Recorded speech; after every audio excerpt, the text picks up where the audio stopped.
اللہ پاک نے اپنی کلام میں اس قدر برکت اور تاثیر رکھ دی ہے کہ اللہ کی کلام میں پڑھیں، قرآن مجید کو پڑھیں اور ان وظائف پر عمل کریں تو ہمیں کروڑوں نہیں اربوں ملیں گے۔ پیسے کی کمی ہمارے پاس جو بھی ہوگی وہ دور ہوگی، ہر مسئلے کا حل اور تمام آیتیں ہماری پوری ہوں گی صرف اور صرف اس وظیفے کی برکت سے، کیونکہ صرف آپ ایک بار یہ وظیفہ کریں گے تو اپنی زندگی میں معجزات دیکھیں گے۔ یہ وظیفہ اس قدر پاورفل اور باکمال ہے کہ جو بھی اس وظیفے کو کرتا ہے اس کو رزق کی بارش اس کے گھر میں آ جاتی ہے اور اس کو کبھی رزق کی کمی نہیں ہوتی۔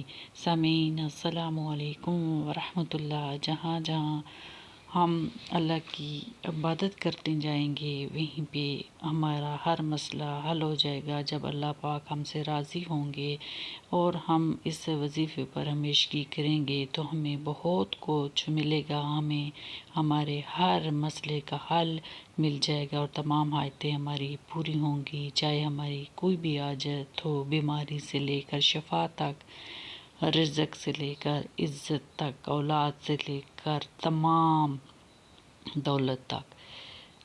ہمیں یہ وظیفہ ہر حالت میں کرنا ہے۔ اول آخر درود شریف 3 بار کے ساتھ آپ نے 21 بار سورہ کوثر شریف پڑھنی ہے۔ جب 21 بار سورہ کوثر پڑھ لیں تو اس کے بعد استغفار پڑھنا ہے، یعنی کہ 119 بار استغفر اللہ استغفر اللہ استغفر اللہ پڑھ کے آپ نے آخر میں ایک تسبیح اللہ الصمد کی پڑھنی ہے۔ جب یہ تسبیح آپ پڑھ لیں تو آخر میں آپ نے 11 دفعہ لا الہ الا انت سبحانک انی کنت من الظالمین پڑھ کے آپ نے 3 دفعہ درود شریف پڑھ کے اپنے لیے دعا کریں۔ آپ کی کوئی بھی حاجت، کوئی بھی مراد ہوگی وہ انشاءاللہ ضرور پوری ہوگی، کیونکہ اللہ پاک کے کلام میں بہت زیادہ برکت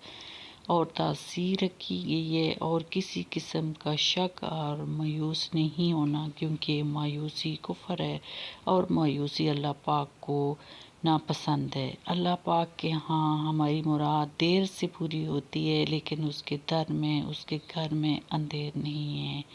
وہ ہر چیز عطا کرنے والا، علم رکھنے والا، جاننے والا ہے۔ ہمیں اس وظیفے کے ذریعے ہر وہ چیز ملے گی انشاءاللہ جس کی ہم نے خواہش کی ہے، جس کی ہمیں ضرورت ہے، اور انشاءاللہ کروڑوں اربوں میں آپ کے پاس پیسہ ہوگا۔